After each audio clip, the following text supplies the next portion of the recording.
Kalau ikut ATA, maksimum penalti yang boleh dikenakan sebanyak 15 juta ringgit dan juga penjara maksimum 15 tahun. Jadi that's why langkah mitigasi paling segera, we have to stop operasi loji. Untuk elak loji tu jahanam, untuk elak bekalan air yang tidak selamat kepada pengguna.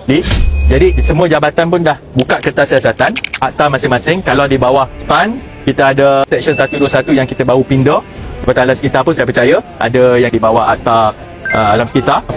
Kumpulkan bukti, dapatkan semua maklumat sebelum kertas siasatan tu kita serahkan kepada pihak yang berikutnya lah. Peringkat Bakaj pun ada. Management Air Johor, penguatkuasaan kena berjalan, pemantauan kena konsisten, tapi SPAN confirm memang kena buka. Memang kena buka. Apa-apa pencemaran yang menyebabkan bekalan air ditutup, memang itu satu kesalahan. Sebab bukan kita nak hukum suka-suka, but someone has to be responsible. 455,000 orang terputus bekalan air. So kita turun ni adalah untuk melindungi mangsa